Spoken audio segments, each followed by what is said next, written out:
Hey, I'm not surprised, motherfuckers.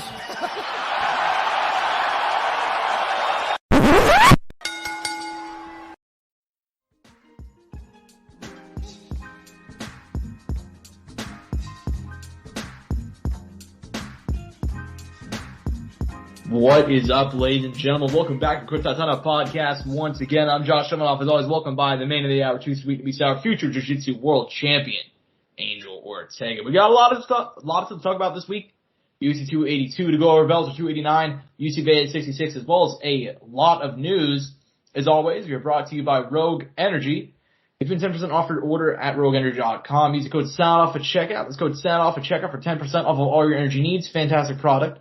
They help me get through the day, as always. However, if you're looking for something on the opposite spectrum, ELYXR may be for you. ELYXR is currently one of the leading distributors of Delta 8, 9, and 10 products. The lab-tested products include vapes, gummies, joints, and gels, among other things. Please check your local laws to ensure that you're in a state where ELYXR can ship to you. For fans of the Courtside Soundoff podcast, ELYXR is on 10% off with the code SOUNDOFF at checkout.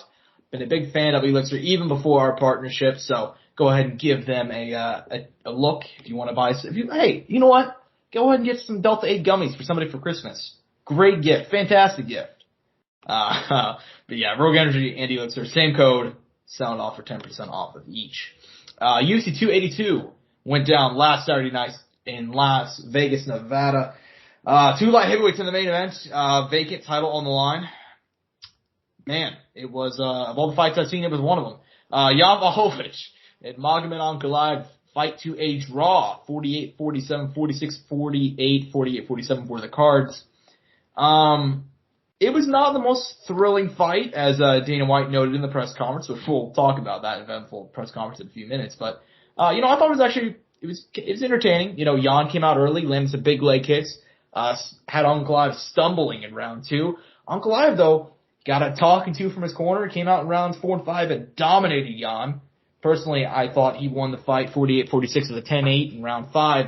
Angel, I know that on the night of, you thought that it was a draw, and that was fair. I know that most people disagree with that result, and thought that Ankalaev deserved the win. A couple of days after the fight, do you still feel the same way?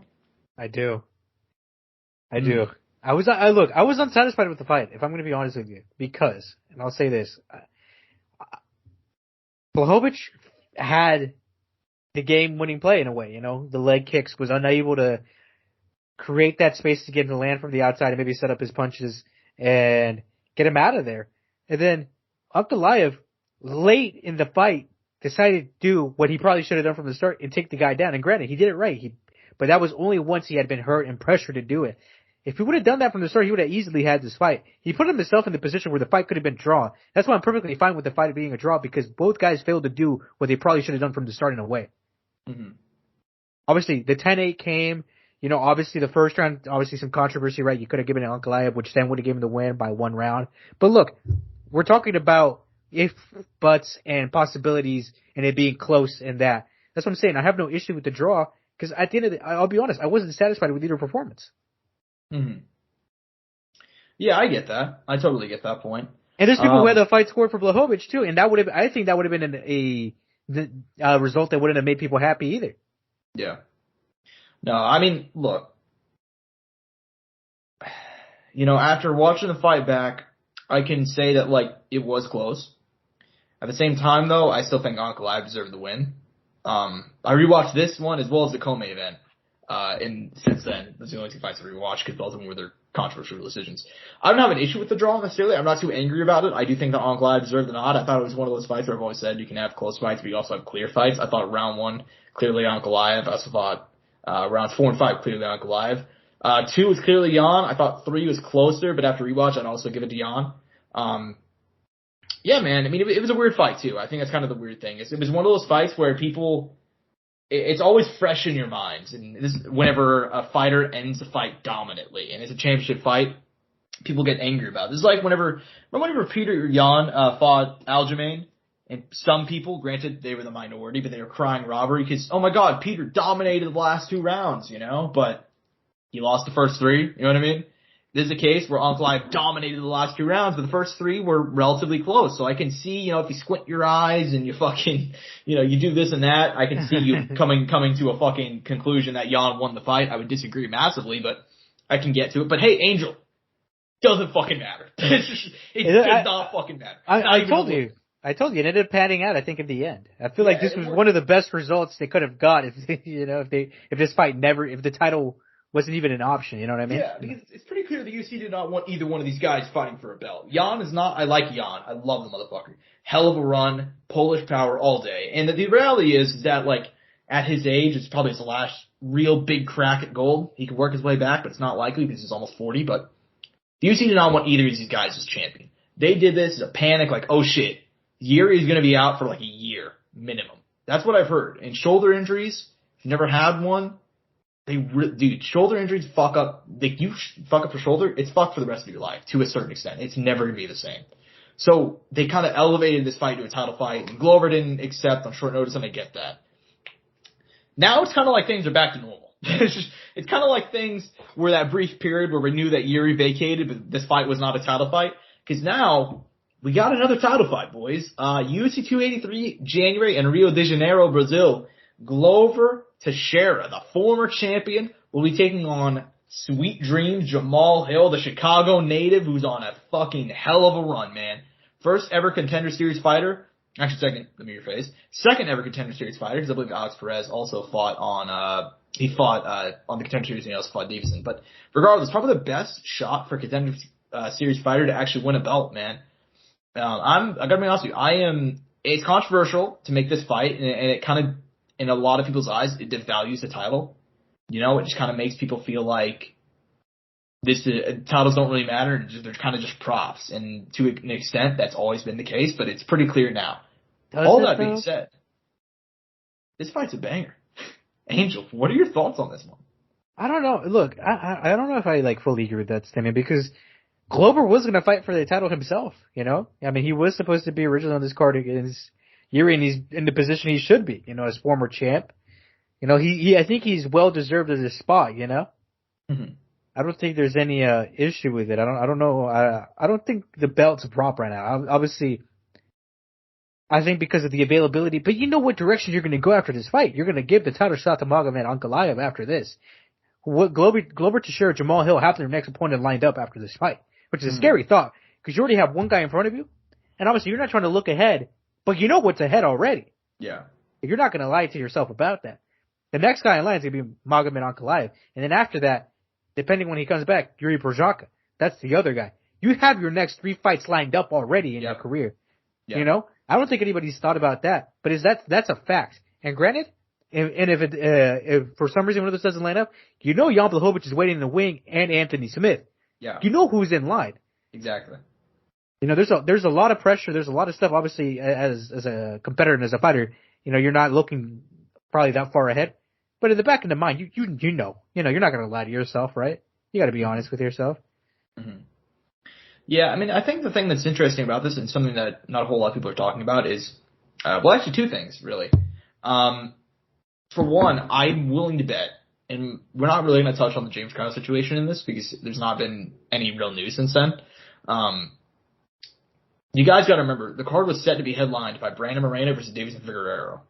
We don't know if Moreno switched camps. He's actually did the exact opposite. He went and put a statement out on Instagram saying that, justice will prevail, and he's posted pictures of himself and Krause. And we don't know if he's going to stay aligned with him, but in the event that something happens, it would be really nice for the UFC to have a backup fight. You know what I mean? And this is that new fight. Secondly, you're saying that UFC has these 3 fights kind of planned out, and they kind of have them ready in line. And that's true. But here's the issue. Glover Teixeira's been talking about retirement for a year already. He said he wanted to retire. His plans were to retire in November, ideally. He was planning on beating Yuri and then fighting him one more time just in Madison Square Garden, and that was going to be it. He's already on the verge of retirement. There's a very good chance that Glover Teixeira beats Jamal Hill and retires in his home country.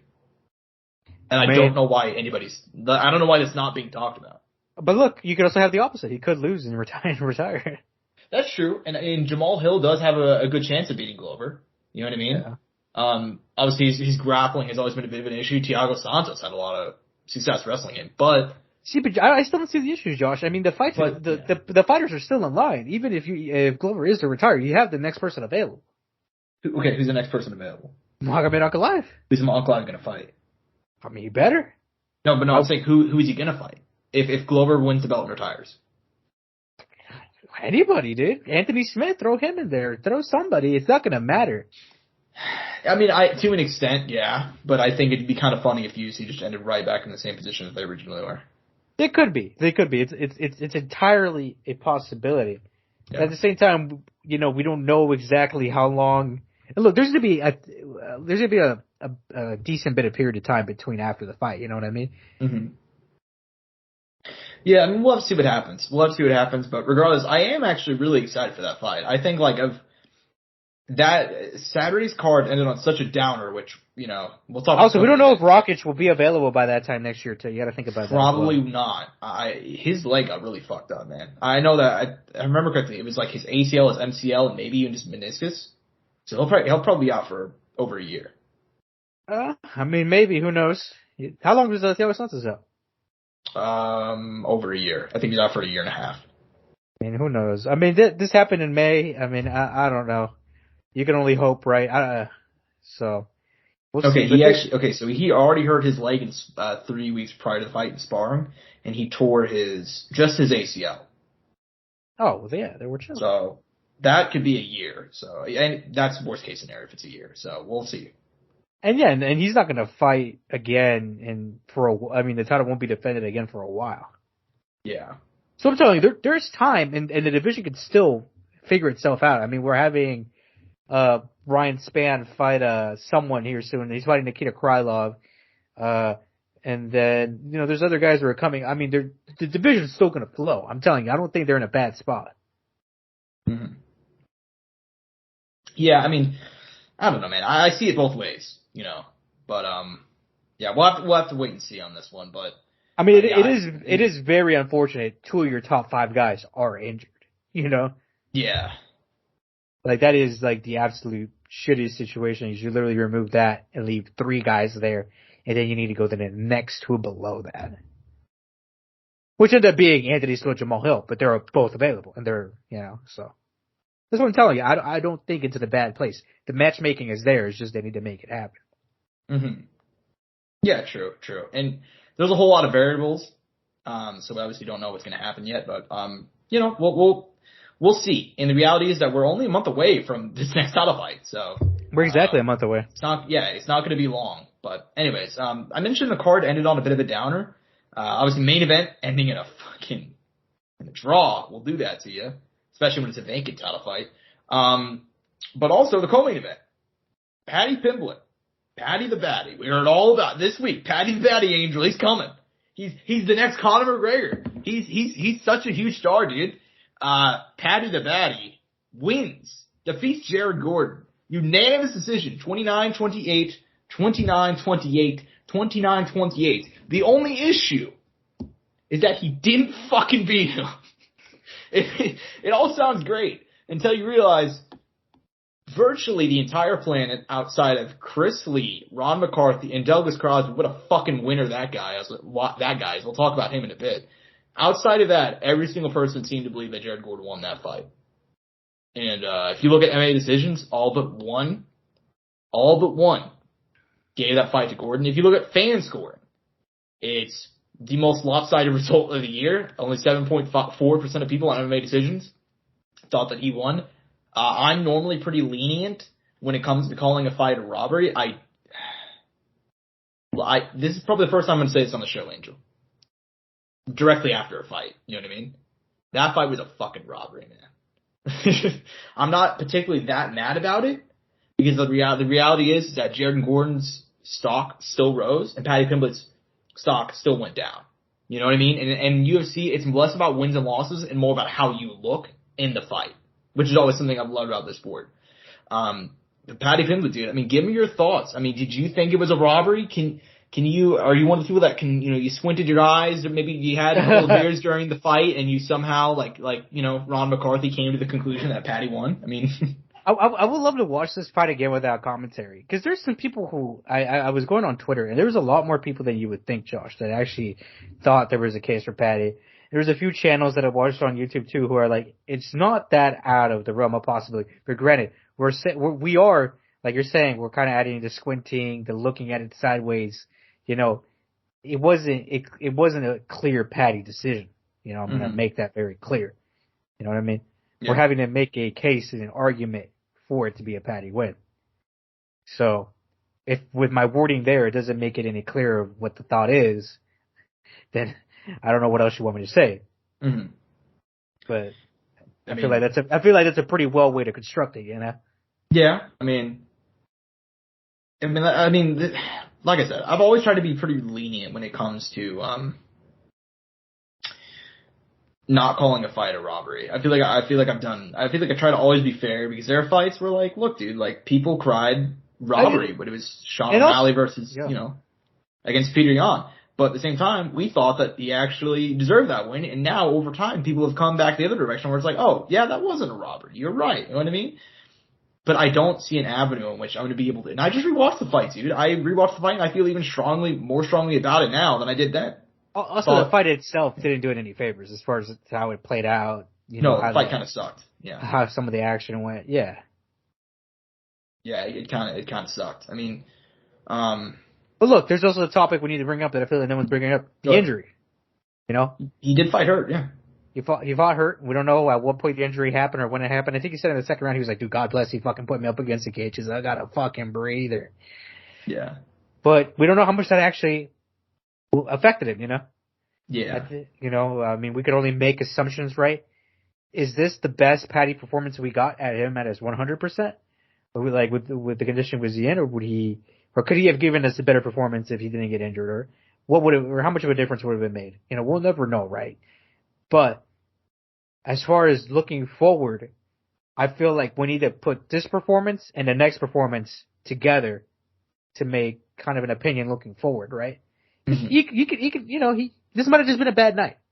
This could have been an off night, right? Mm-hmm. But I hear a lot of people already kind of, you know, exiting and leaving his potential train. You know, they're already like, well, it's like, well, he lacks here, he lacks here. It's like, dude, we already knew these things. You're just mentioning them. You're mentioning him now when he's lost. Yeah, and you know what's funny about that is we're not even, you know, if you're listening to the show and you listen to the show like consistently, you know how me and Angel feel about Patty. We like his personality and he's like fun for the sport, but like we've kind of done the opposite. We've been like, hey guys, let's pump the brakes.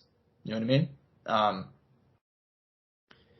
Yeah, and a lot of people are kind of, you know, turning on him. And I feel like that's kind of shitty, you know? Now, granted, he didn't do himself any favors. He said that he dominated the fight, which was it's funny, yeah. It's a little funny. And then the Ariel Helwani beef, which was just he's doing headlines, right? That's the thing. Yeah, he's making headlines, you know, which is good. But how he's gonna be? He made it seem like he was gonna take a big break, or at least a sizable break, which is kind of weird because like. He had been very active. But maybe that's what he needs, man. Maybe he needs to go and get his head right. Maybe he needs to step back and just do nothing but train, because at this point, it's killers from here. You know what I mean? Even I don't think he beat Jerry Gordon. You know what I mean? But hey, you have to win on your record, and shit, dude. Like, rankings haven't come out. Weirder things have happened. Maybe they slide Patty in there. You know what I mean? No fucking way. Dude. You don't think so? You don't think there's a chance? Dude, there's guys. Dude, think about the crazy shit they've done with the rankings over the years. Dude. Josh, they have to be fucking brain dead to do that, because there's guys like Drakkar Klose who are not ranked, Garam who's not ranked, Diego Ferreira who exited the rankings recently, Joel Alvarez who lost one fight and just exited the rankings, who just got a fight booked, Dago Moises who was in the rankings not too long ago.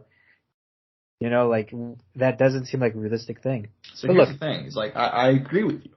I agree with the point on merit, but I'm saying that I could still see the UFC doing that. Look, I mean, they're going to push Tony out. Do you really think they push Tony out of the rankings? If anything, they keep Tony in the rankings to make fights. You know what? I actually expect them to keep Tony in the rankings so Patty can fight Tony next. Well, look, and we were talking about this a little bit in the green room as far as, like, matchmaking. I said they should give him another guy just outside of the 15. It was a very tough fight. I think he should get the winner of Bobby Green and, oh my God, I've just been Drew Dober. Yeah. That makes sense. That's a logical step forward. It's a hard fight, but it's a fight. You have to beat either one of those guys if you want to be in the top 15. Because the best guys have beat those guys. Yeah. You know? So. Well, and here's the thing, he could also fight Terrence McKinney after, depending on how his fight goes, I mean, he could. They can throw him a vet like Jim Miller, who's unranked, but is a tough fight. I thought about it too, but I just don't think they need to go that direction. I feel like they really need to get I feel like Bobby Green and Drew Dober is like the best, the guys who really push him.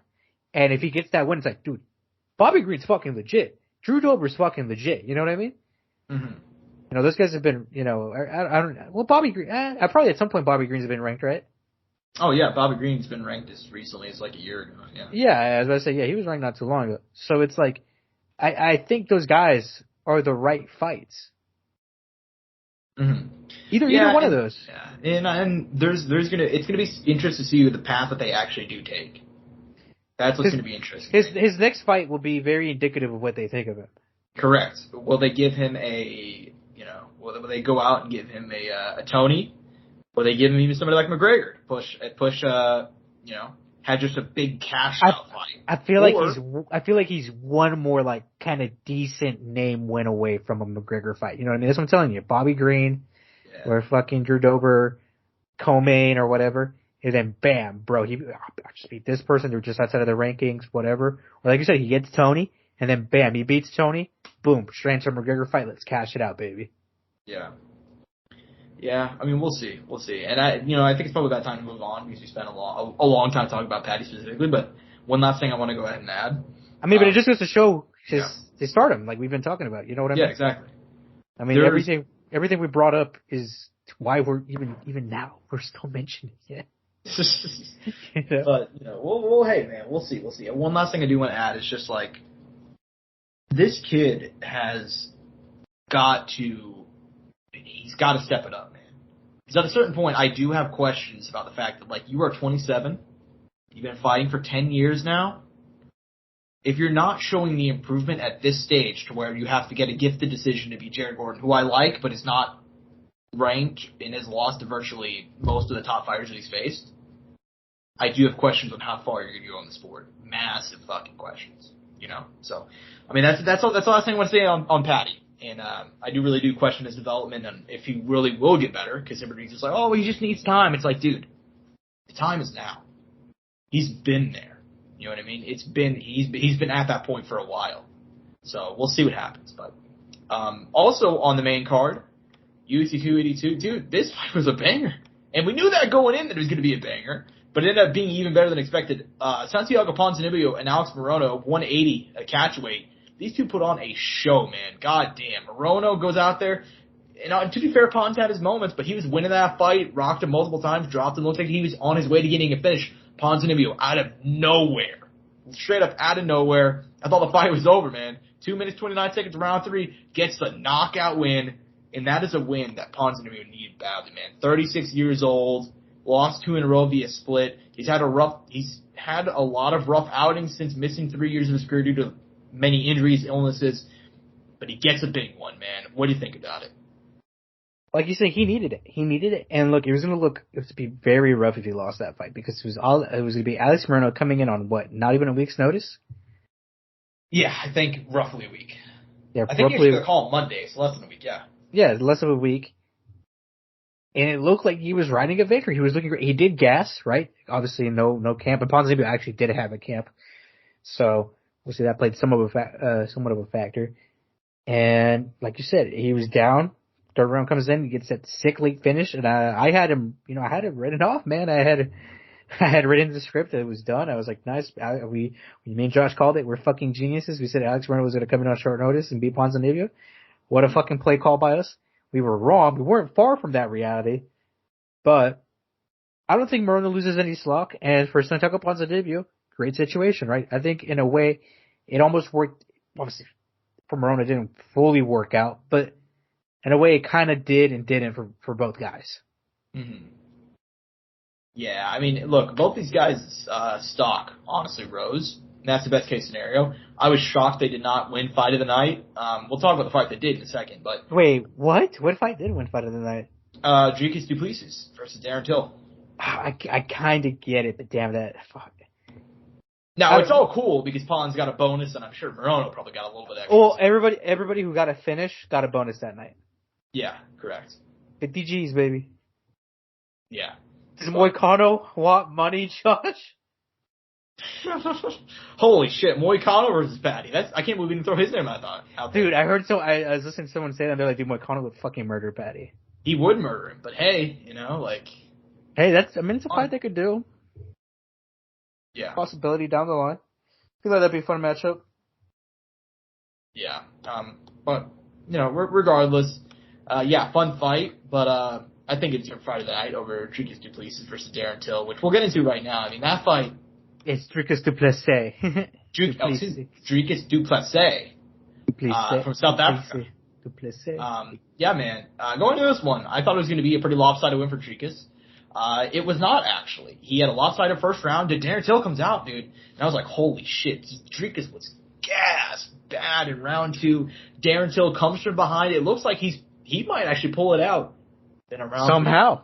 In round 3, Dricus gets a takedown, gets a sub, and that's it. Darren Till loses again. And not only that, he thinks he tore his ACL again. I don't know if it's been confirmed, but he said it in the cage afterwards. Dude, I mean, what do you say at this point? I mean, with Dricus, it's kind of expected. This is a logical step forward. We're not surprised. But for Darren, I mean, what do you say at this point? What's your reaction to this loss? It's sad, right? Because you wonder, is this the end?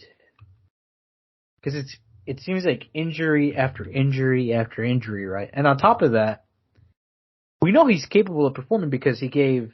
I mean, we talked about it right before, Josh, before we started the show, about kind of his career at 185 and how obviously he hasn't won all the fights, but there's a reality and there's a world where he actually wins. He could have won all his fights, Obviously he beat Kelvin.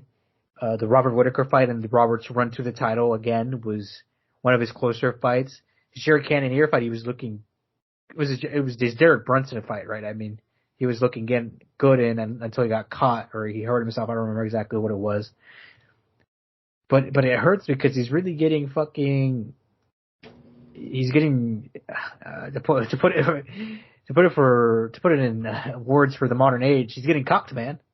I mean, it's sad. I really wonder what he decides to do, right? Because it is possible to come back from this. He could take a whole year off. Say something. Fuck, I'm taking a whole year off. Probably over a year, right? Because he'll probably take all the next year off, and then some of it leading to next year, and just focus on his health, focus on rehabbing, focus on training, coming back healthy, and taking a fight, maybe an unranked fighter, and hopefully, who knows, finding some sort of success. The talent is there. The body's just not allowing him anymore, it seems like, Josh. Mm-hmm. Yeah, and the body's not allowing it, and even in these fights, there's always something that holds him back. You know what I mean? Because he's had, and this is what we said, we said this in the green room, but there's a reality not too far from ours where Darren Till is undefeated at middleweight. That sounds crazy to people, but look back at his losses. You know what I mean? He went ahead and he beat Kelvin in his debut. That was a split decision, but with anybody with eyes, that was a clear win for him. He goes out there, and I believe he lost to Whittaker. That was a razor close fight. I encourage people to rewatch that one and also check out the MMA decisions if you don't believe me. That was a super, super close fight. Some people had him winning that fight. I can't even disagree with that. At the time, I wasn't sure whenever they were going into the decision. In fact, if you look at it, there are just as many people on MMA decisions who had Till winning it that Whittaker did. And then obviously the Brunson fight, he went out there hurt, still rocked Brunson in the third round, nearly finished him. Then the wrestling again. And then this one, he goes out there, he had his moments, but he gets caught in the third with a takedown and loses. You know what I mean? Just a shame. It's just a shame. And it sucks. And he's going to take some time off, and I think that they need to take it slow with him at this point because he's had so many injuries and so many close fights where things have just gone wrong, where I think at this point, give him a tune-up. They gave somebody else a tune-up on this card who's another younger guy, granted different situations at middleweight, who we'll talk about in a bit, but they need to give these guys tune-ups every once in a while. I know this is not boxing, but like, do you want all of your fighters to, like, does this really need to be this brutal? I mean, like, it doesn't. You know what I mean? It's dumb business decisions, honestly. But look, man, yeah, happy for Dricus though. At least, I mean, solid win for him. Keeps on moving up, but it was expected. I mean, he's making his mark though, right? We kind of expected that, but at the same time though, Josh, there is that gas tank. I mean, is there any guy at 85? Not even Paulo, who carries a big muscle mass and Vertoli gas like that. Mm-hmm. You know, those guys are good. I mean, those guys have fought. Well, I don't know. Has Paulo fought 5 rounds? Was the Yoel fight 5 rounds? Mm-hmm. I think so. Well, regardless, a lot of the guys near the top have fought 5 rounds and performed very well in 5 rounds. I don't think Dricus can go 5 rounds. Oh God. So he's gonna have to sort something out, get rid of some muscle, or work on some conditioning or something. I don't know how he's gonna do it, but right now, if you're like, hey, we need you on short notice to fight a 5-round main event, he would not last. Yeah, that'd be bad news for him if he had to take a 5-rounder. I mean, I don't see that going well without any massive changes. I mean, he's gonna struggle in his 5-rounder regardless. I mean, yeah, and he needs to have some massive changes. He really does. He needs some big changes. Who do you want to see him fight next? By the way, I mean, he's now ranked. He's a new name. He's a new face.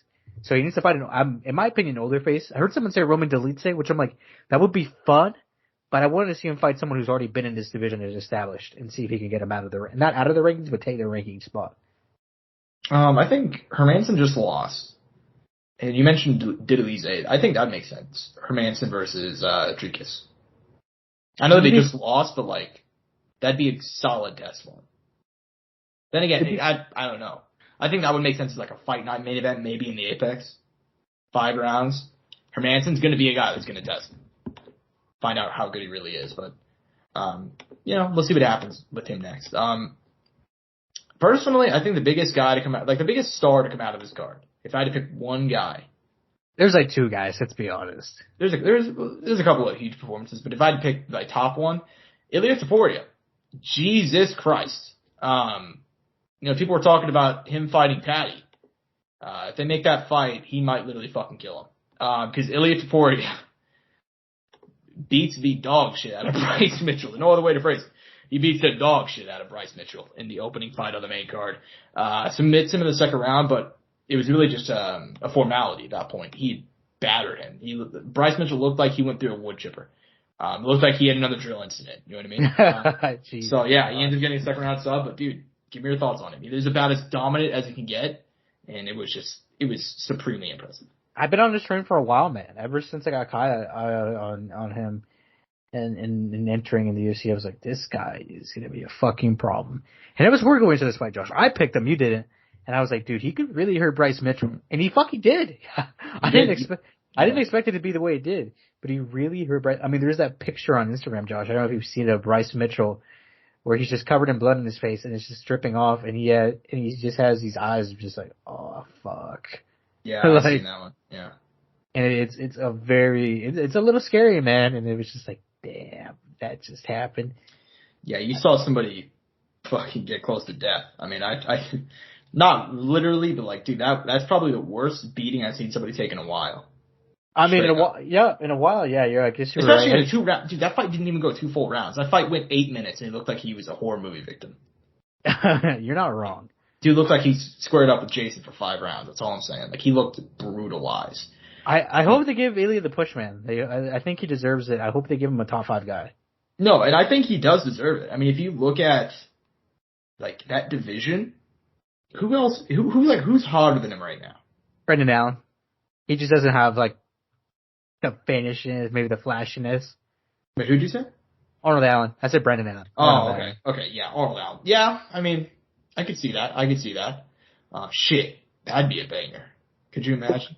Well, right now, if you slot him in, he'll be ranked 9. He'd be going from 14 to 9.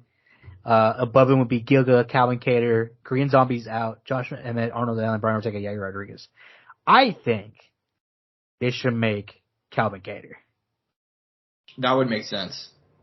And or Brian Ortega. Honestly, dude, the fight I would really want to see at some point though is Jair Rodriguez versus ELYXR. Jesus, yeah.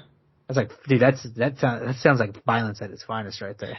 That does. And he called out, you mentioned one of the guys, he did call out Brian Ortega. He called out T-City, which, that's a fucking tough fight for T-City. That is. That's brutal. That is brutal. We'll see what happens with him next, but the reality is that there is.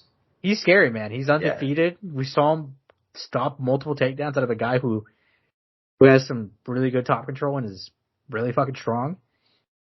And it was non-existent. He kept it on defeat and fucked him up.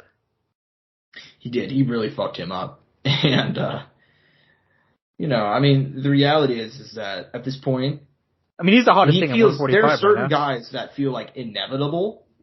And I thought that for a long time with like Ankalaev, for example.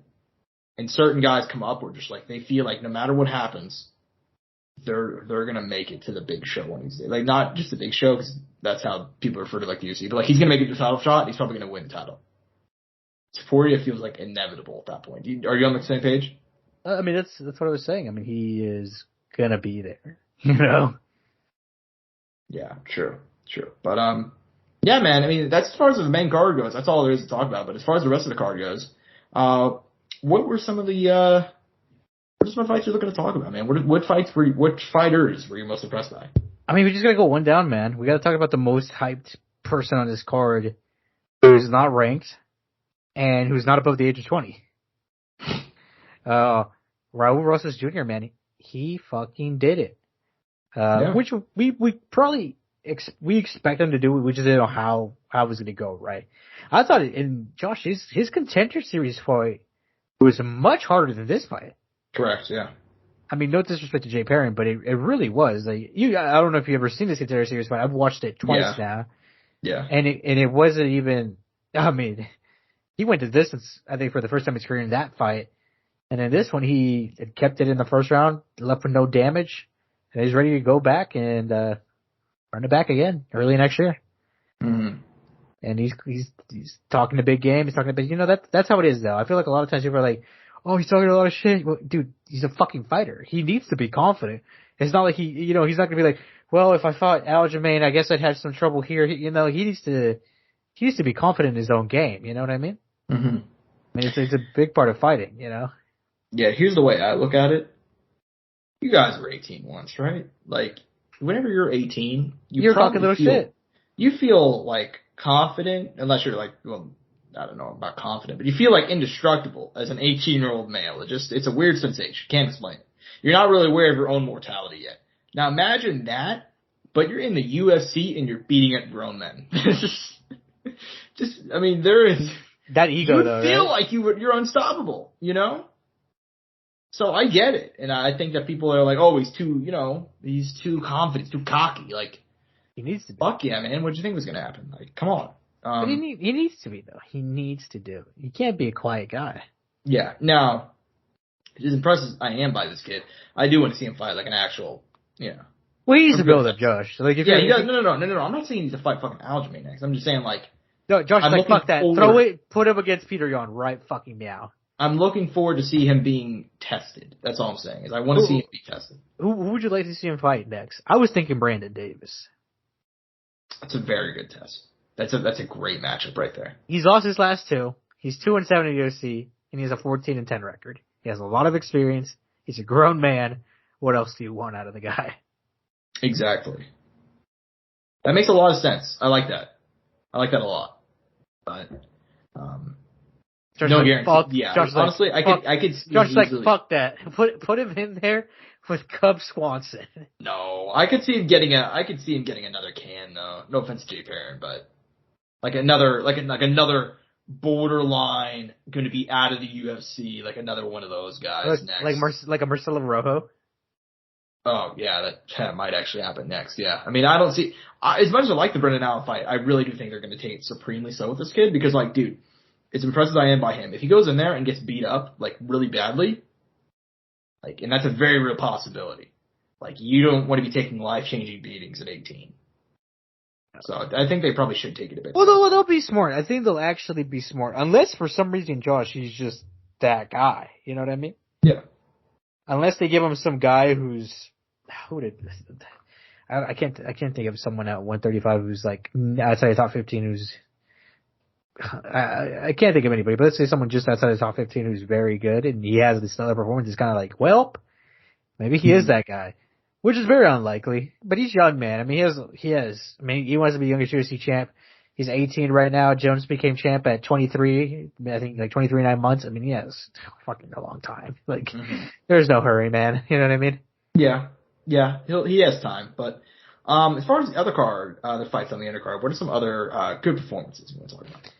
I think we talk about Edmund Shavazin, man. We got to talk about the fact that he switched camps, which I had talked about I don't know if I had talked about on the podcast about how I wasn't a fan of the camp he was with previously and how I thought that could have been affecting his fights. And, now he's with a new camp. He went over to, I forgot where he went. It wasn't the MMA lab. It was a camp in Vegas, isn't it? I can't think of it off the top again. Is it Couture?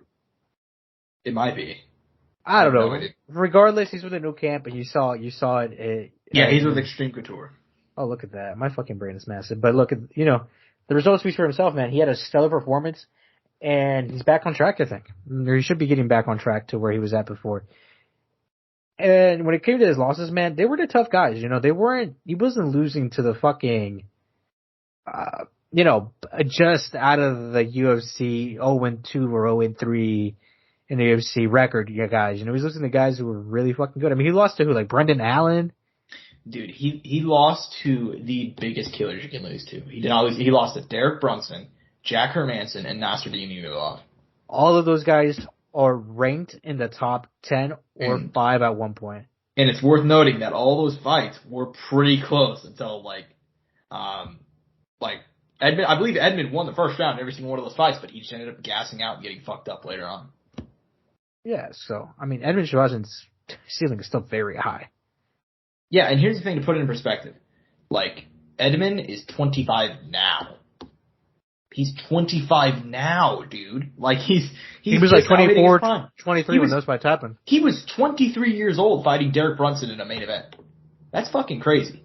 So that was the Brunson run, too, wasn't it? There was a blonde Brunson run, so that was a fucking, savage right there. So, well, there you go.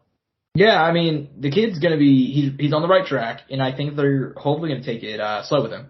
I mean, the camp switch was such a good idea, though. He needed it. I mean, Josh, you know how much well, we're not gonna get into it. Yeah, well, we won't get into it. But regardless, yeah, man, I think that, Edmund Shavazin's his ceiling is still extremely high, and dude, just a great performance. I understand that, Dalcha, I'm not even gonna try and pronounce his name. I butchered it last week, I know. But anyway, so. Is it Dutch Umbagula? It could be. Okay, I'm not seeing it. Close enough for me. Yeah, I know that he's another guy that was on a losing streak. And I guess that some people are like, oh, he only beat Dalcha. It's not a big, it's not a huge deal. But like, dude, it's more about the way that he won this fight. He was not headhunting. He was not going out there trying for an early finish. He was smart. He was calculated. He got that fight into the second round. He did not look gassed like how he did previously in his other, outings. He was just calm, cool, and collected, and he went out there and he fucked him up. And when he had the opening, he seized on it and got the knockout win. So, incredible performance by him, and he showed a lot of development. I thought, even in that small fight. But yeah, high ceiling for him.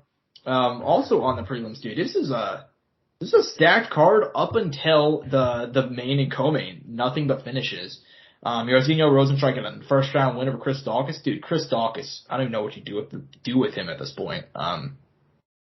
It's honestly kind of sad. It's kind of one of those sad things. But he's talking about 205.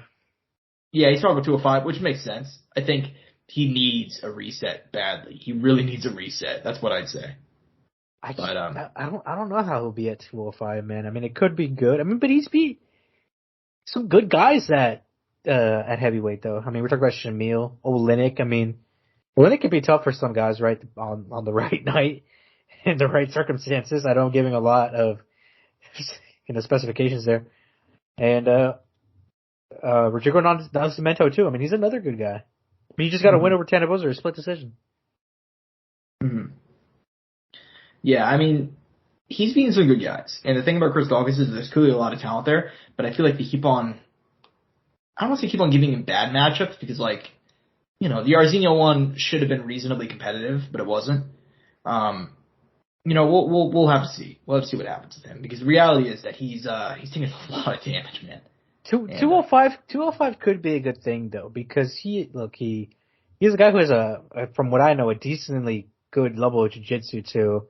His hands aren't bad. We know that at 205, with those skill sets and abilities, maybe he can do a little bit more there, because a heavyweight, taking guys down, keeping them down, going for takedowns, it gets tiring, man. You know what I mean? Mm-hmm. So it might be a good change of pace. How much did he weigh in for this fight? I mean, he weighed in at 242. Yeah. And I'm sure how much did Jairzinho weigh? Let's look real quick. I'm actually really curious. Jairzinho weighed in at 261. I mean, he's giving up almost, not exactly 20 pounds, but a decent bit there, Yeah. And especially at the top, the guy's cut 265, Correct, yeah. We're talking about Ngannou, Ciryl. I mean, Ciryl comes in at 240? He's one of the lighter guys. 245, I think. I don't know. I know he doesn't weigh, he never hits the limit, but a lot of the guys at the top do hit the limit. Yeah, correct. As far as other fights on the card, Chris Curtis getting a huge knockout over Joaquin Buckley. What do you think about that one? I'm not surprised, man. I thought if I had to pick someone for this fight, I would have picked Chris Curtis. I think Chris Curtis is one of those guys who is established in this division. I mean, he's one of those guys who came in hot, had a nice little win streak in the regional scene. Obviously had competed outside in some other big promotions. And Joaquin Buckley, obviously, I think he's one of those guys who is not ranked, but if you watch the sport enough, you know who Joaquin Buckley probably is. And it's not even just from the highlight of his one KO, right? Because I don't even think his whole career is just that one KO. I mean, he's had plenty of sick performances after that and been in fun fights, and sadly has been on the other end of the spectrum where he's been the one getting finished. And again, here he did. And he's an interesting personality, man. I heard him on the Joe Rogan podcast, and he had a fascinating story. I mean, he is someone who I think future-wise has a lot of offer to the sport, especially now that it seems like, because I believe he decided to renegotiate his contract. Joaquin's not going to be deciding to go back to 170, because he had actually fought at 170 before coming to the UFC. They wanted to they wanted one more fight at 185 for some reason instead of just letting him fight at 170. So, yeah, I mean, the UFC doesn't make logical decisions all the time. No, yeah, but I mean, look, this is Joaquin's last fight at 185, so be it, right? Shitty ending, right? Obviously, for Chris Curtis, a nice win. But I think Joaquin Buckley still has a lot to offer, and obviously Chris Curtis, I feel like Chris Curtis, we already know he has we know his potential at 185. The ceiling is very high, it's just whether or not he reaches it or not. And he's looking pretty damn good. I mean, he only has, one loss in there, and it's the fucking Jack Hermanson went on short notice. Yeah. Correct. Outside of that, he's 5-1 in the UFC? Something crazy like that? I think he just makes it now 4-1. But yeah.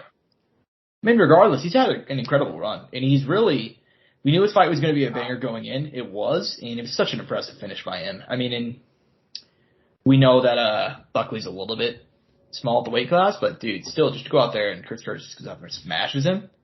Supremely impressed by that. Hell of a win. And he does have quite a high ceiling, especially at 185. I know that people don't really think about it, but dude, this is a striker's weight class. And Chris Curtis is one of the best strikers in the division. I understand they get a rough night at the office against Jack Hermanson. And that was also short notice, though, so got to remember that. So definitely interested to see in what he does next. As far as the rest of the card goes, Billy Q picked up a win over Alexander Hernandez. Very, very impressive. TJ Brown defeating Eric Silva. Yeah, man, and you mentioned it. Every single person on this card got a bonus. So that was pretty awesome. But there was other fights this weekend that we do got to go ahead and talk about, man. Because Bellator 289 went down on Friday night for the Mohegan Sun Arena in Connecticut. And we knew going in, Julian Stotts and Danny Sabatello, these two got a lot of beef. And, yeah, man, in the end, we talked a lot of shit. In the end, it's Rufián Stotts defeating Danny Sabatello via split decision, 48-47, 48-47, 50-45 for Danny Sabatello. That was Douglas Crosby as I mentioned earlier, what a fucking winner that guy is. That motherfucker turns in the worst scorecard of all time, arguably, and then flies his ass to Las Vegas and proceeds to hand in an even worse arguably even fucking worse scorecard by scoring Paddy Pimblett, defeating. Actually, I don't think that's worse than Sabatello 50-45, but still 50-45 was pretty bad, Josh. It's the worst. It's the worst. It's the worst. I take that back. But it was still really bad. I think that's the worst scorecard I've ever seen in a fight. It's either that or, you know what? No. I take it back because I was about to say. Josh, you gave every round to one guy.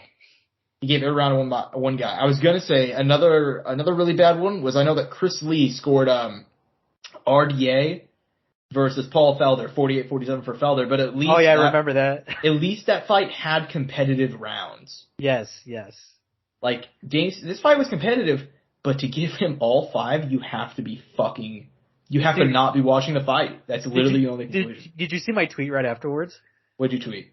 I think I tweeted whoever scored at 50-45 should be publicly executed. I didn't see that. No, yeah, I think I tweeted that. Well, I can't call for Crosby's public execution, but I fucking did, dude. I thought it was insane. It's just what a fucking disaster. I mean, Jesus Christ. I did. If you guys don't follow me on Twitter, which you should, Josh Evanoff. I did do like a long thread on Douglas Crosby and his best moments. The guy's a fucking clown, and I don't know why we still have him around here, but yeah. I mean, what are your thoughts on the win? I thought Hoopian Stotts won 3-2. I wouldn't like a Sabatello win if they gave it to him, but I could see, just squinting your eyes, maybe give him an extra round for the 48-47. But I mean, what are your thoughts, man? No, I mean, I'm gonna say both. I really do think, I'm not gonna lie to you, Sabatello impressed me. He really pissed this fight away, though. You know what I mean? Like, he could have won this fight. I honestly think this could have been Sabatello's fight to win. Or this should have been Sabatello's fight to win in a way. Because he had positions where if he scored, he would have won the fight. But he decided to wrestle. Which, look, you can wrestle, but on top of that, you have to be advancing position, attacking submissions, causing some sort of damage, dropping some elbows. And a lot of times he was just in these kind of stall positions, and he wasn't even throwing any sort of punches. And Stotts was the one throwing elbows from behind. I think even cut him at one point with an elbow from behind. Yeah. And was causing more damage than what Sabatello was doing, which is essentially holding him. I mean, I actually was like, man, if you just did a little bit more, you would be advancing. Yeah. And no one would even question it. You would have been right. Look, and I'll tell you this, he went on the Hawani show, and I'll say he was the better wrestler. He really was. Yeah. But he wasn't the better fighter. No. Fuck, that's a great quote right there. That is a good quote. He was the better wrestler, but he was not the better fighter in there. Yeah, and it's crazy to me that, like, he could have. But the potential's there, right? I mean, let's look at the potential positive. He has a very high ceiling now. It's just, he does. Yeah. Going forward, cause the damage. Get some submissions, attack some. The submissions didn't even have to be deep, Josh. You know? I mean, he just had to put himself in positions where he could submit or could create damage, and he didn't. Yeah, and he really pissed it away, man. And like, he was very, very, very close to that. I mean, he was doing the better work, man, for the most part. But just when he got the fight to the ground, he would get a big takedown and be like, all right, I'm going to sit here and throw nothing. Like, but credit to Stotts too, man, because he was doing his best. No, of course. He was doing as much damage as he could on the feet, and then when he got on the ground, he stayed active. And that's really what won him the fight. Correct. And I don't want to make it seem like it was a bad performance by Sabatello, because he got the first part of the game plan down. Get the fight to the ground. He just couldn't execute on the second part, which was doing anything with the position. Could not do anything really on the mat, so.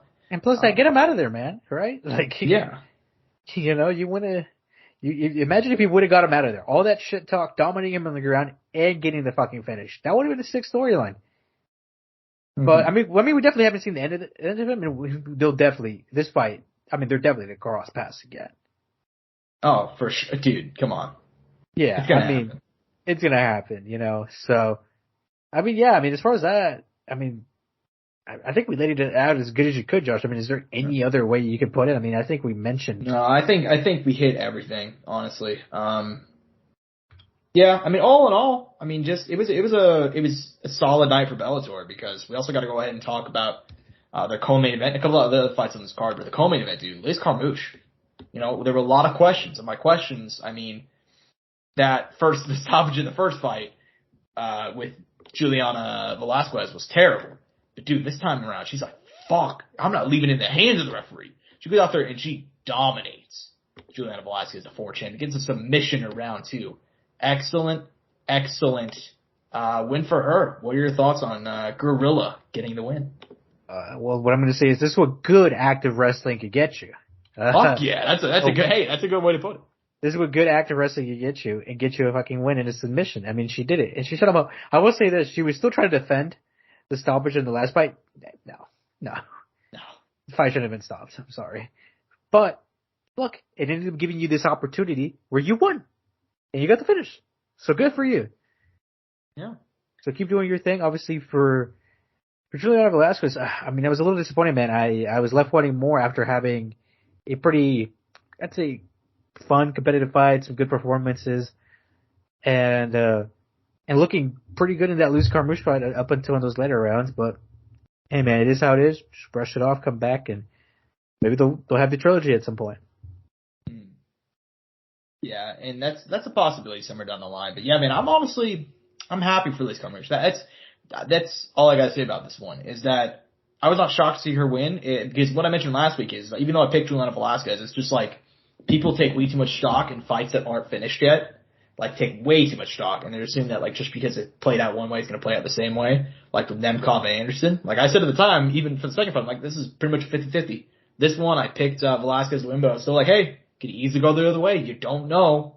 Like, don't just assume someone's going to win based off of how one fight that didn't even get completed go. So for Liz Carmouche, somebody who got cut from the UFC way prematurely, got really fucked over. I'm not sure if you guys have heard that story. She's a former military member. She was out doing work for the UFC, and she had just signed a new contract. She was meeting with military members doing promotional work for the UFC, and they called her telling her she was fired and that she was released after she had just signed a deal too. So, and for her to come into Bellator, put on the current run that she's having, 5 fights in a row, and to get this win where it's like there was so much controversy last time out, she goes out there, puts a fucking stamp on it. I'm happy for her, man. But, dude, another big performance on this card, dude. Holy shit. Patchy Mix. God damn, is this kid good, man. And by kid, I mean he's 29 years old. He's a grown man, but still, I mean, he goes out there. He upsets Koji Horiguchi last time out.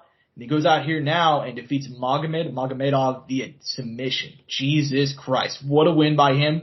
He's undeniable, right? He's undeniable. And now he will face Rufian Stotts. And it's, I mean, Jesus, that's going to be a fun fight. But what are your thoughts on Patchy Mix's win, man?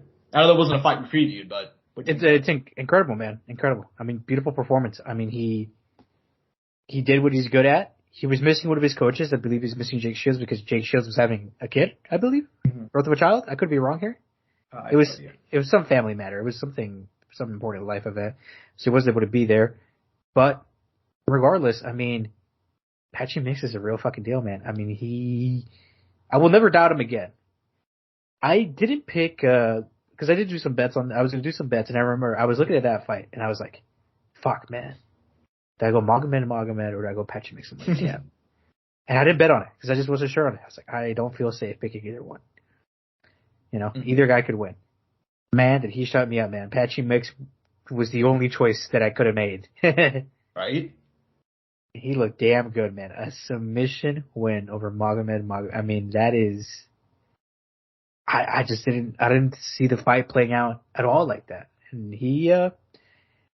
I mean, his team praised him. His girl, Tatiana Suarez, I didn't know they were together. Now I do. I don't know that either, yeah. My chances are over, Josh. No, I'm just kidding. But, no, I mean, you know, they, clearly, his team, I mean, they're building up great. Obviously, she apparently helped them a lot during this camp and has been like a very big part of his success. Apparently, he's credited her a lot too. So that's nice to see, man.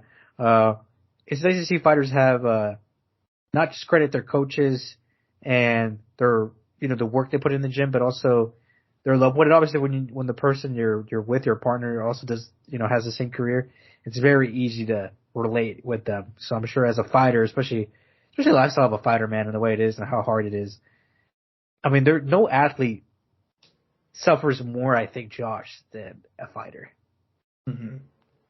I mean, it's just the truth, you know, like, and that's not to discredit the kids from, you know, who live in a small town and you know, X country and leave their family to move to a different country to play soccer for a big time club or something like that, and they abandon them to take an opportunity, or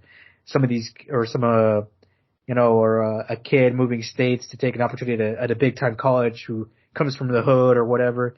Mm-hmm. I mean, obviously they all come from different difficulties, but there is no athlete who goes through what a fighter goes through. Mm-hmm. Yeah, I agree. I completely agree with you. And dude, just for him I gotta say, man, I was never expecting this current run. And I liked Patchy Mix, and I enjoyed him a lot whenever he first debuted in Bellator. He picked up a couple wins, and we knew that he had, you know, a couple wins over good future UFC guys on the regional scene. But when he came in, he lost to Archuleta, and then he missed weight pretty badly against Gallagher. Granted, he beat him, but I wasn't super impressed by that win. But these last two, Horiguchi, Magomedov, supremely impressive. Just hell of a win by him. And now we see the finals. Him against Stotts, which is probably my most anticipated fight right now, straight up. Like, of every single fight that's out there right now, it's Stotts Mix. I never would have expected to say that, but that's where I'm at right now. I mean, it just goes to show, man, the level of a fighter, not just in the UFC, but also out of the UFC, right? Correct. Bellator's bantamweight division is probably... It's right up there with the UFC's. It is, yeah. I mean, you can insert those top 5 guys, and they could be ranked guys in the UFC as well. Mm-hmm. Or probably are. You know, let's not deny it. I mean, Magomed literally has a win over Petr Yan. Petr Yan was champion in the UFC. You know? So there you go. And that guy just lost to Patchy Mix. Obviously, different fight styles, different matchups, right? But still, you know? The skill set and the level of talent is still there. You know what I mean? Yeah. But, yeah, man. As far as the rest of the card goes, there was some other great performances, but which ones are you most looking forward to talking about? I mean, Josh, it was a night of upsets. I think almost because what is it? Red corner is a favorite corner? Yep. I think like, what is it, like, what's it, 1, 2, 3, 4, 5, like 6, 7 blue corners won? Something crazy like that? Mm-hmm. 8? I don't know. It was a lot. But, obviously, I mentioned Dalton Rosta on the pre-show. He had a killer performance against Anthony Adams. He looked good. Obviously, he always comes in great shape. What else? I'm trying to think of another fight that I watched, too. One that was heartbreaking, Josh, that you probably saw. Pat Downey versus Christian Eccles. Fuck, man, that was rough. He killed him. Yeah, he killed Pat Downey on live television, and nobody did a damn thing. No one tried to stop it. Can you believe it, Josh? Yeah, no, but for real, he I mean, Jesus Christ, he beat him so brutally. I mean, and from the get-go too, I was like, it's not looking good, because he kept on. Pat was just going out there. He got some takedowns early, and he just like. He nearly locked up a couple of submissions, but like, dude, he gassed insanely quickly after he did not get his initial submission. And then you saw our boy, Christian Eccles, going out there and telegraphing the uppercut from a mile away. But he still landed it multiple times. And motherfucker, he got it though. That's all that matters. It's all that mattered, man. I mean, Jesus. But, yeah, I mean, it really was a night of upsets, man. I mean, if you look at some of the guys that lost, I know that Kyle Crushmer is a big favorite. He lost. Cody Law is a favorite. He lost. Denise Keelholt's another favorite, also lost. Really, the only person that lived up to the hype was like a huge favorite was probably Dalton Rosa. I mean, maybe Kai Kamaka, but he wasn't a huge favorite. Yeah, he wasn't a huge favorite. Yeah, so yeah, man, just a night of upsets. And dude, like all around this weekend of MMA, like this is gonna be the last weekend of the year where there's like multiple shows going on at once. And goddamn, did it live up to the hype, man. Just a lot of fun. Bellator 289 was a lot of fun, as was the UFC 282. But yeah, man, that's all we got to recap for last week. However, we do have a card this week. The last UFC event of the year, Josh. last UFC event of the year, and it's a stacked one, boys. UFC Vegas 66 going down from the UFC Apex in Las Vegas, Nevada, middleweights. Middleweight contenders Jared Cannonier, Sean Strickland, both trying to work their way back to a title shot. Jared has been out of action since his loss to Adesanya in July, and Strickland has been out of action since getting absolutely brutalized by Alex Pereira in July as well. Same card, funnily enough. What do you think about this one, man? Very interesting fight, very different fighters. Strickland is obviously, we know how he's very much a pressure guy. He's always moving forward. Jared Cannonier, very kind of a slower dude, but also he has so much knockout power, it doesn't really matter. What do you think about this fight, man? I'm excited, man. Like you said, it's pressure versus the guy who has just fucking cannons in his fist, right? For Sean Strickland, though, dude, it seems like he didn't fight that long ago. How long has it been? This is They both fought in July on the same card. Oh, so I guess it really wasn't. I mean, they didn't have the same amount of time, except one got knocked out and the other did it. Yeah. You know, that's just how it goes, though, right? Yeah.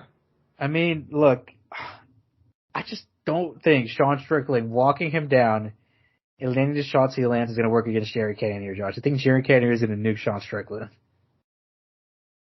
Yeah, he might do that. I think he's going to catch him on a counter, Josh. I think he's going to counter him, or not even just that. He might just land some fucking bombs on Sean Strickland and get him out of there. And if he ends up in any top position, he's going to rain hellfire from above. Yeah, I completely agree. I can agree that that's very possible, but I'm gonna.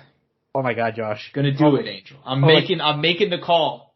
Josh, I'm making the call. I'm Josh, gambling. He's fucked you once, Josh. He's fucked you once. He's fucked me once, but also I've called him winning a couple of fights as well. You know. So have I. Yeah, but I'm gonna call it, man. I'm gonna pick Sean Strickland to win. I am. You know, I can't wait if you are wrong for the second time. If you pick him again, I'll be like, he's fucked you once. It would be twice. Honestly, dude, for the entertainment value of the show, it would be way funnier if he does. But I'll have a great, and it'll set me up for the greatest quote. I'll be like, Josh, he's fucked you once. He's fucked you twice. He might fuck you thrice if you pick him again. He might fuck me thrice. That's absolutely true. He might fuck me thrice.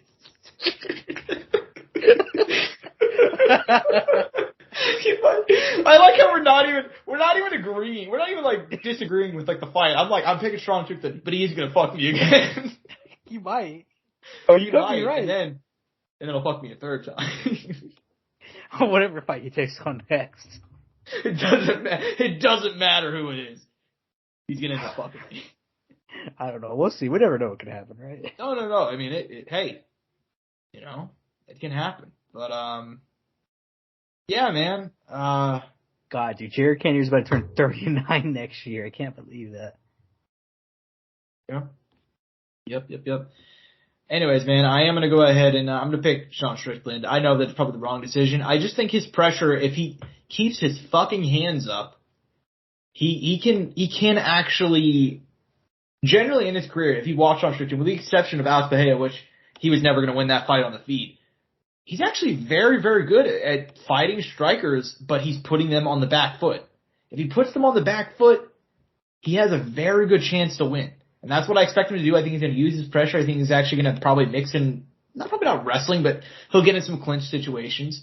And Jared Cannonier, if there's one kind of knock on that guy, it's that, like, A, he does not deal with pressure well, and B, he does not deal with, like, kind of longer rangier strikers, and he also does not have a great gas tank. We've seen him go 5 rounds twice, and he did all right in the latter rounds against Kelvin Gastelum, who's gone through the ringer lately. But then against Adesanya, he pretty cleanly lost the championship rounds because he got pretty clear gassed out. So it's all good, Josh. We won't see championship rounds in this fight. Oh, there's very good possibility. So I'm gonna go ahead and take it. I just love how you're not even disagreeing. I'm not even denying it, but you know what? Fuck it, man. YOLO. I'm gonna go ahead and. Oh fuck you. We should publicly execute you for saying that. No, Angel, I'm bringing it back. You know. Oh my God. Oh yeah, dude. I'm gonna take Sean Strickland, who actually, Angel, if you feel so fucking strongly about it, you should bet on Jared Cannonier. I mean, he is plus. I might. You know something? I fucking will, Josh. Go for it. I'll bet $500. I wouldn't bet $500 on any fight involving either one of these guys. You've already seen me bet 300, Josh. What's going to stop me? That's true. But anyways, yeah. So as far as the rest of the card goes, man, this card's got some bangers, dude. Arman Tsarukyan and Damir Ismagulov in the lightweight co-main feature. Both these guys are rising contenders, and this is what I've said about the lightweight division. There's a fucking reckoning coming, man, and like a lot of these older vets. Tony's already feeling it, but like Connor, I think Gaethje, Poirier, Chandler, Oliveira, they're gonna feel some of these fucking heaters coming up, and both of these guys are that good to just. I think like right now, you can put either one of these guys against like a top 5 guy. I think they'd both beat Gaethje, Poirier, like multiple dudes. So yeah, but regardless, what do you think about this fight, man? I think like this one could easily be the main event, but I was thinking the same thing. Yeah, it's a very good fight though. Very good fight. No, I thought that was a good topic to bring up at some point, but it was like I feel like me and Josh are both on that same wavelength. I think you are. Yeah. But as far as the fight itself, I mean, I've been high on both these guys for a while now. Ever since I got eye of Damir, Tsarukyan's been a guy we've obviously mentioned and we love, and he's probably one. I'd probably say he's probably one of our favorite fighters to watch at 155, like in the rankings. Like that we're like, dude, this guy is just must watch TV, and. I mean, it doesn't change this weekend, man. I think he's going to come out here and have a hell of a performance again. I think Damir's going to struggle in the scrambles against Tsarukyan. He's not going to be able to take Tsarukyan down, I think, at all, maybe. Or if he does, he's going to have trouble keeping him down. On the ground, I think Tsarukyan's going to be a lot quicker on the feet. I think his gas tank's better. I feel like he has multiple advantages over Damir. I feel like I've seen Damir gas in the past, and if he does against Tsarukyan, it's not going to be a good night for him. GG, yeah. We've seen Tsarukyan's gas tank. That kid is relentless. You know? If he gets on that leg or anything, or he can catch you on anything, he'll keep you down. He'll grab a hold of you. He'll fight for it. And, this kid's a killer. I think Damir's in for a rude awakening, actually. Yeah, I'm kind of on the same page. I fully expect him to go out there and defeat Damir Ismagulov. Now, Damir is another guy that I can see, like, I would say winning this fight, but Go ahead. I would say the record looks really nice, Josh, but he has had some performances that make me question him a little bit. Correct. Yeah. I don't know. I could be misremembering them a little bit because obviously UC 23-1 looks nice, but some of those fights have been kind of close. He's kind of had some struggles if I remember right. So that's what I'm saying. I feel like don't be surprised if Arman comes out here and fucking obliterates them. Mm-hmm. I know I'm speaking very. No. Dude, you're talking to Arman Tsarukyan's number one favorite fucking guy right here. Like I thought you were Leon Edwards' husband. Leon's my boy. Like, but oh god, Josh, you're a Leon's side piece, but you're Arman's main piece. Yeah. You didn't want to say it. No, I mean I can't say what I was gonna say. Say it off there, please. Don't forget it, please. Don't forget it. I really want to know. I just sent you in the chat what I was going to originally say, but I realized I can't say that. But that could Arman is my boy. Honestly, he really is. He's my brother. That's all I got to say. But yeah, man, I love Arman Tsarukyan. I've been high on Arman Tsarukyan since his debut, and I saw him fight Islam, and I was like, oh Jesus, like this kid's like 23 and he's doing this. But yeah, I expect him to be a future champion. I think he should have beaten Gamrot. Not even should have. I thought he did beat Gamrot. But regardless, I think he's going to win here as well. I think this kid has an unlimited ceiling, essentially. I think like he's going to be like he's so fucking good, and I think it's only a matter of time before we see him fighting for a title. But we'll see what happens. As far as the rest of the card goes, man, there's a couple of really good fights on here. Which ones are you most anticipating? Oh man, Amir Alabizi, man, I've been waiting to see this guy fight for the longest time. I think he's had multiple fights canceled. I don't know if he's pulled out of some of them as well, but he had been scheduled to fight Alex Perez, Brandon Royval, which were both like extremely intriguing matchups to me. Obviously he had Tim Elliott at one point, Ode Osborne. None of those ended up happening. He fought Francisco Figueiredo, but I knew that wasn't the level of fighter he needed to be fighting. He needed to be fighting a guy like Alex Perez or Brandon Royval, which sadly he's not going to get. They got Alessandro Costa, who had fought on the Contender Series, but I don't believe he earned a contract, and they brought him in on short notice to fight him. I can only imagine Amir's about to have a hell of a performance again. The Prince, as he's known.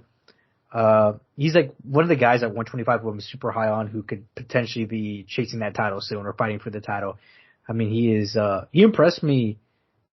I think I mentioned it before. It was that Connor card. It was that Zalagaz Zumagulov fight that I was like, I'm set on it. And obviously he had a great debut against Malcolm Gordon. He got him in a beautiful triangle choke. And obviously beautiful record coming up through the regional scene. And only lost to one Shorty Torres, who for some reason isn't signed to a major organization. I will continuously mention that to Josh off air. Why is it Shorty Torres in the UFC or in whatever Yeah, we talk about it quite a bit, honestly. It's really bizarre. Like, of all the guys, like him, like he's the guy you're not gonna sign. It's kind of weird, but whatever. Mm-hmm.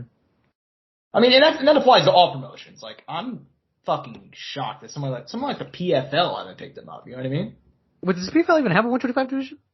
No, but I'm pretty sure he's fought at 135 too. Oh, well, I guess there you go. But even then, like, 1FC? Yeah, he'd be perfect there, dude. He'd be fucking perfect there. So it's, yeah, it's kind of weird. It's kind of weird. But, look, man, we'll have to see what happens there. I mean, like you kind of redirecting the conversation back to Amir Albizi. Yeah, dude is legit. And I think it's only a matter of time before he's fighting for the title. Like, he's another one of those, I don't want to say he's inevitable, so to speak. Like I mentioned, like, in the same conversation with, like, Ilya Taporia. But, like, he's not far from it. Damn, is he good. Like, he's not far from it. Like, he's one of the, and especially considering, like, the fact that he's only 29.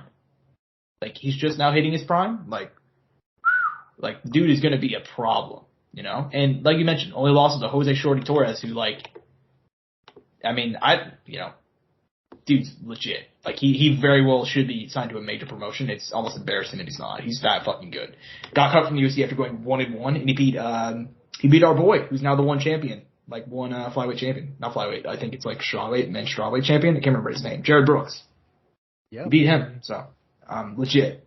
Surprised not signed. But yeah, Amir Albazi, super excited for his return. Dude, fight of the night, and I feel pretty confident saying this.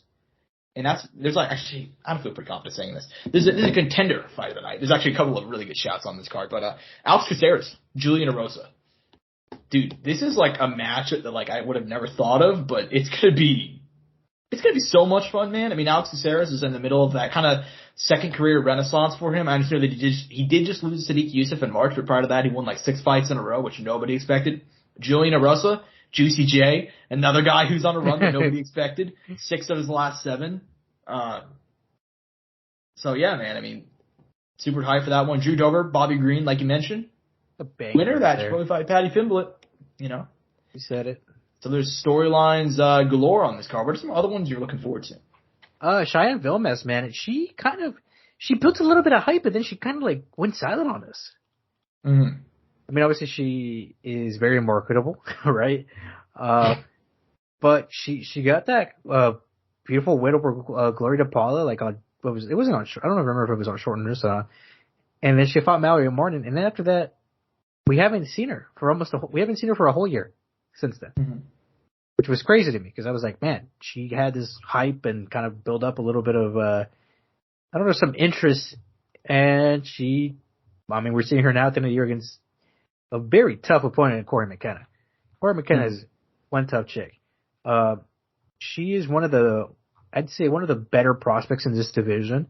Mm-hmm. It's a hard fight for Cheyenne Vilmes. Corey McKenna is young. She's 23. I think she also has the shortest reach out of the whole UFC roster. Mm-hmm. I believe that's the stat. I could be incorrect. We might have to. It's 58.5. That sounds about right. Yeah. Because Cheyenne has 63. So I don't know if anybody has below 58, but there you go. Mm-hmm. Jake Matthews, Matt Smelsberger is pretty much bound to end in a finish. Oh, jeez, yeah. And this is a weird one to me, Josh. 185. Julian Marquez, Deron Wynn. Holy fuck. It kind of makes sense though, doesn't it? I mean, yeah. It's just looking at them, it's funny. You know, it's funny looking. I'll put it like that. Is it because he's so short? Yes, it is. Hey, short kings, man. Much short kings. Shout out Don. But yeah, man, I mean, it's gonna be a fun fight, you know? It's one of those ones that, like you mentioned, doesn't really make much sense on paper, but then, like, when you first announce it, it's like, it's kind of odd, but it's like, hey, Marquez has lost, like, what? I know that he lost his last fight. He's 2-2 in his last 4. Deron Wynn's 1-3 in his last 4, but then you look at the fighters that they fought, and it's like, oh, they've only fought killers. Okay, that makes sense. You know what I mean? So, yeah, I mean, the fact that Deron Wynn's even in the UFC is pretty crazy to me. And I don't mean that in like a negative way. It's just like the guy's 5'6", fighting at 185. And I'm pretty sure he's missed weight before too. So goofy, right? Like this guy should be fighting at, I think even 155 should be his weight class at best, right? I mean, he's a big stocky guy, so I think probably 170 would probably be better for him. But yeah, it's kind of weird. And I remember, dude, I don't know if you were like paying it. This would have been like 2017, 2018. There was a lot of hype for Duran win at one point. Like, there was a lot of hype because he was like DC's prodigy, and he like wrestled at 185, if I remember correctly, and he was a fucking killer. So there was a lot of hype for him. Shit, that's wrestling though. That ain't MMA. Exactly. No, I agree. But like he had all the tools, and this whenever AKA was like at its peak. And like if you look at his first 5 fights, I think it was like all knockouts inside of like 2 minutes or something, like in LFA, Bellator. And since coming to UFC, man, he's been unable to kind of put it together. So we'll see what he can do here. Should be a fun fight though, regardless of what happens. In terms of other fights on the card, Saeed Nurmagomedov making his return. That should be a lot of fun. He's coming off that win over Douglas Silva de Andrade, which was a banger. Rafa Garcia is going to be back. But the big one for me, Manel Cape buried on the undercard against David Drovak. That's going to be a banger. That's going to be a lot of fun. Very excited for that one. And I'm also a little bit confused as to why it's so low on the card, but regardless, I'm excited for it. That is weird because those are literally like top 10 guys. Top 10 guys, and they're both, I think actually Dovrak is coming off a loss to Mateus Nicolau, if I remember correctly. But, yeah, I mean, really for his part, Manel K is coming off like fucking 2 massive wins in a row. Yeah. He was supposed to fight. He was supposed to fight, but his opponent missed weight. Yeah. I believe, or some botch weight cut type of situation. Yeah, something like that. I do have a fight on here that breaks my heart, Josh, that I love. Up? Brian Battle versus Renat Frokhtadov. Dude, I love both these guys. I hate that this fight's happening. It's kind of throwing me off that they matched up these guys. Now, I'm not saying it doesn't make sense, but I'm kind of like, okay. But damn, that's a hard fight for Brian Battle. And because Renat's still fucking joke, dude. He has a lot of experience. He has 22 fights under his belt. Obviously, he's only fought once in the UFC. And he fought our boy Andreas Michailidis, the fucking Greek guy who fought Alex Bahia. Yeah. Hey, nearly beat Alex Bahia. Yeah, right. He was close to walking up that. Hey, that's all I'm saying. He had the back in round 1. He would have locked up the RNC. That's all I'm saying. Anything's possible, right? Yeah. What a world to live in. But no, this is a solid card to end the year off. Maybe not the most names, but I feel like a lot of these people are going to perform very well on this card. And I feel like it's going to be another heavy finish night. I agree. I expect a lot of finishes, but yeah, man, I think that's what we got. I think we went pretty in depth on that card. Yeah, I think it's about time to go ahead and head to news and close out the show. Not close out the show because we have not a whole lot of topics, but like these will take us a bit. But Conor McGregor, we have not talked about it. We've not talked about him in a while because he's obviously out of the USADA pool and yada yada yada. Dana White, in an interview with ESPN, stated that the likely fight for him to return is Michael Chandler. I think that's the fight to make, and I'm honestly surprised the UFC's making it. But what are your thoughts on that announcement, man? That's epic, man. I mean, I think it's the fight that makes the most sense right now. If he's not going to fight RDA at 170, at 155, Michael Chandler is the option. Or just fighting Michael Chandler in general. Mm-hmm. Yeah. Yeah, I mean, it is the fight to make. And I'm really, like I said, I'm surprised that UFC actually is going to do it, or at least seems like they're going to do it, because it seems like a lot of the time in UFC recently, they'll have like a layup. Like, they'll have like an automatic, like, all right, this is going to be pretty fucking cool. Like, both people want it, both fighters want it. And for whatever reason, it just does not get made. Yeah. This is one of the situations where Conor's showed interest in it, Chandler showed interest in it, the fans would want it. I'm surprised UFC's actually doing it. That's all I'm going to say, because they have not done that lately. But for that, and previewing that is going to be so much fun, Josh. Oh my god, dude, the hype, the build up. Well, it's not even just that. I just have so many thoughts on the fight and how it can play out. No, I agree. It's going to be, that preview is going to be really fun. If they end up making it. If they do end up making it. If they don't, well, shit, what can I say? We'll see. But regardless, man, I'm psyched for that one. But also in terms of news, this one's a little bit sad, but Nick Diaz did an interview, I believe, with Fansided. I may be wrong on that. I apologize if I'm getting it wrong. But regardless, is this what I think it is? Nick Diaz announced a middleweight return for 2023, and he said that the man he wants the most is Israel Adesanya. So, Angel, who do you think Nick Diaz should actually fight when he comes back next year? God, not Israel Adesanya. I almost want to say RDA, but I don't know. I mean, we saw how Robbie went. You know what I mean? Yeah. I would have said if Robbie went better, I feel like RDA would actually be a great, fun matchup. That's the issue, though. Who can you really pick? I mean, I feel like he needs to be fighting guys like Jim Miller, Joe Lozon, Clay Guida, Tony. Yeah, I guess Tony makes sense. Yeah, guys like that. Maybe even Masvidal. Why not? Fuck it. Because that'll sell. At least it'll sell. At least he'll reap the benefits from it. Exactly. The Masvidal one is actually one I've said that they should have made whenever Nick first came back. Because that would have been peak hype. That would have been Masvidal probably like at his peak of star power. And we hadn't seen Nick in a long time. Now that we know that Nick's kind of like we know where he's at in his career, and it's like he's good enough to compete with guys like Lawler, who are other washed legends, but he'd probably get fucked up by anybody in the top 15. I don't know if he can do that next, but like it'd still be fun though, So, I gotta be honest with you, I'm still surprised nobody's discussed doing Conor versus Nick Diaz. I understand that like Nick maybe would not want that fight because like, they have that weird thing where it's like, oh, that's his fight. Like they've said that about other guys in the past. Still a little bit surprised because I think that would make a lot of money. And like, I don't want to say it's winnable for Nick, but like, dude, he'd be so massive compared to Conor. So, I mean, Conor's looking juicy right now, Josh. That's true, but even then, Nick's a legit middleweight. You know what I mean? So I don't know. At the moment, yeah. Yeah, Connor's Connor's a fat welterweight. So I mean, we'll see. Welterweight. Come on, Josh, he's shredded. He's doing a dirty bulk, man. Come on, he needs to stop cultivating mass and he needs to start harvesting. Josh, he's following the 9 ancestral tenets. Yeah, fucking D-ball and fucking Deca, shred. Yeah, he's followed the nine tenets all right, but yeah, man. I mean, look, dude, a lot of people complain about a possible Nick Diaz return. I'm actually down for it just because it's like, look, dude, he's at that part in his career where like he's in a better headspace. He's not in bad shape. Like people really over dramatize how that fight with Lawler went. They really do, in my opinion. Like people made it out like, oh my god, he looked like horrific in there. Like Nick won round 1, had a case for winning round 2. Got caught in round 3 and was like, all right, mas. Yeah. Like it happens.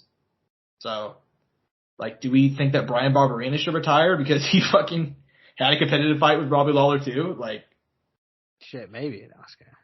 But anyways, yeah, I mean, staying kind of in the welterweight/middleweight division, the welterweight champion, Leon Edwards, my boy, supposed to fight Kamaru Usman in March. That was the deal. Obviously, that was not confirmed yet, but ever since the fight happened, the rematch in August, they've said March, stadium show, Cardiff probably. Well, that may not happen. According to Stephen Wonderboy Thompson, who is in the welterweight division himself, coming off a huge win, he kind of let the cat out of the bag in an interview where he said, kind of revealed like, Kamaru is getting hand surgery and the UFC is looking at potential options for a March date with Leon because I'm assuming they already have a venue booked and they still want to keep Leon Edwards on there. Jorge Masvidal's in the conversation.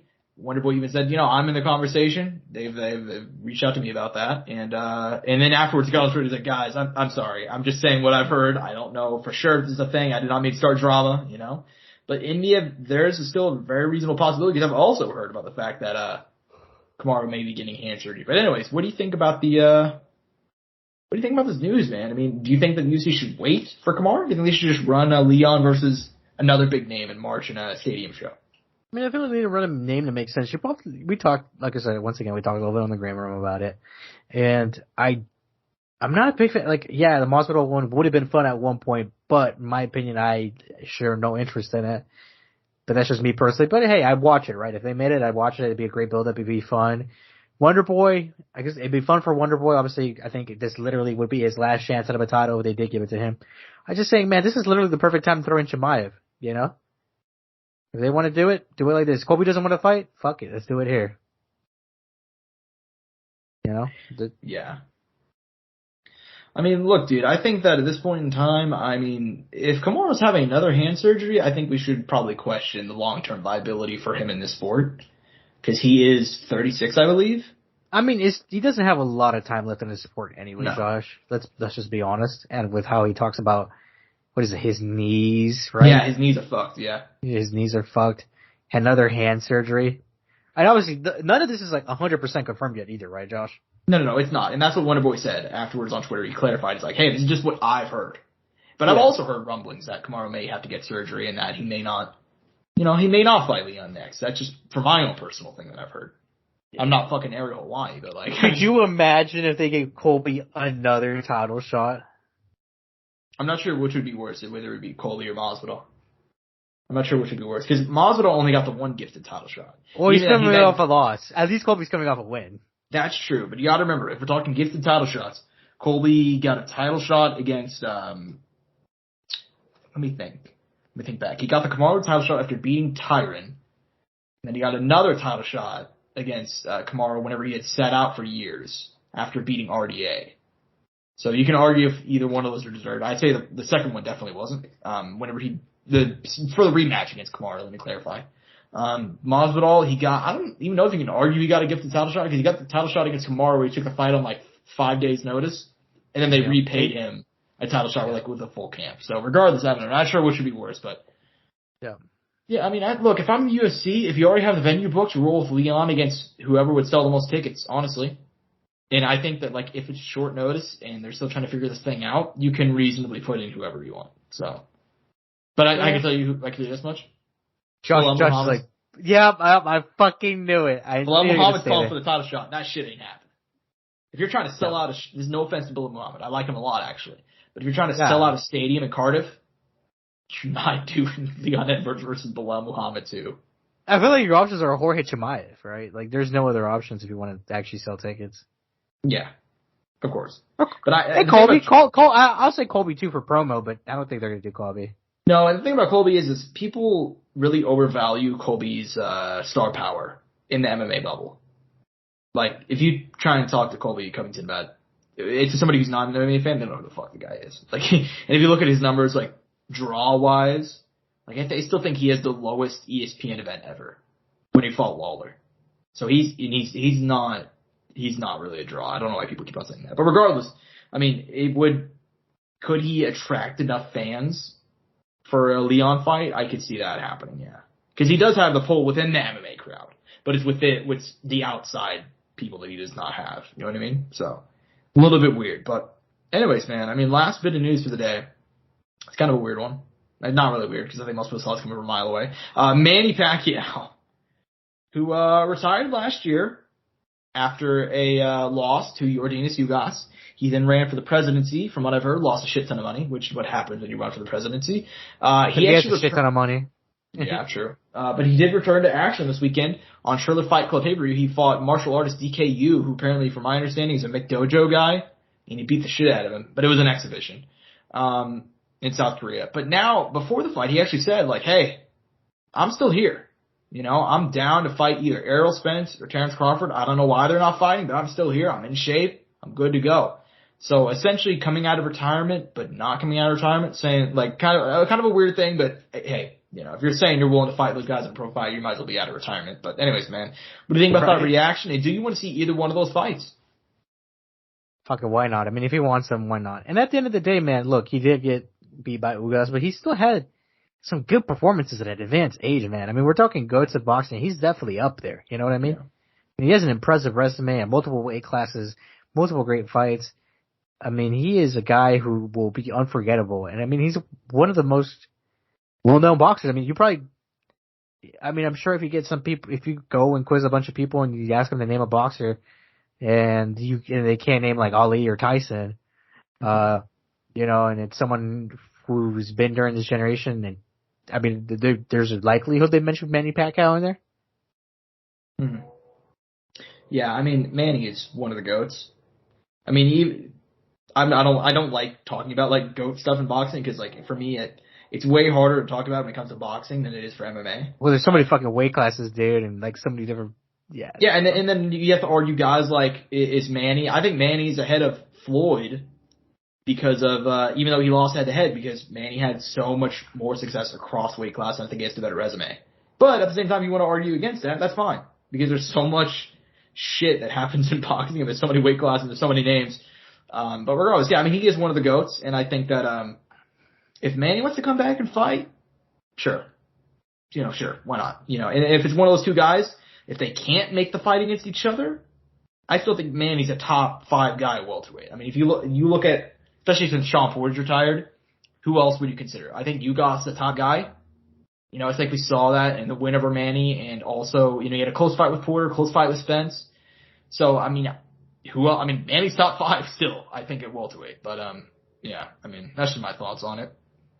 I mean, I'd be down for either one of those fights. But, yeah, any other closing thoughts on this or any other topic in general before we close out? No, nothing specific, man. I mean, we're coming to the end of the year. Obviously, Soundoff Awards are just around the corner. Let's go, baby. Yeah. But MMA's not going to stop, so. The Soundoff Awards are actually going to be next week, ladies and gentlemen. So let's go ahead and, Shit, I didn't know that. I'm asking. Well, I mean, actually, I didn't even realize it right now. And so I looked at the calendar and I saw that, like, okay, so we have nothing next week. Nothing at all. And then we have Bellator X Rising, but I'm pretty sure that even if you count like the time difference, those fights will be going on in the U.S. anyway. It'd be going on like January 1st, technically, in the U.S. So we might as well just do the award show next week. But, yeah. But what is it called? I mean, as far as us, I mean, we're really not going to be taking a break. I mean, we're going to... No, fuck no. Hey, Courtside Soundoff podcast all day, every day, Right. But from the looks of it, we probably won't be taking a break. I mean, we'll be continuously talking. And plus, I would have to recap this week's correct UFC fight card, which, fuck man, there's some potential here. Yeah, there is a lot of potential for a great card. And, so yeah, guys, Soundoff Awards. Schedule it in your calendar. I mean, I don't know how you guys like the episodes because like you guys can leave us feedback. I don't know, but like probably one of my favorite. It's one of my favorite episodes every year, straight up. So message me, you fucks. Yeah, you fucks. But anyways, hope you guys enjoyed the show. Sponsors once again, Rogue Energy and ELYXR.com. Code Soundoff for both if you either want to go ahead and get high or get energized. And then also for us directly, I'm at Josh Evanoff on Twitter. He's at Andrew_01 at Courtside Sound for all things related to the show. Hope you guys enjoyed. Peace and butt grease. Mouse click.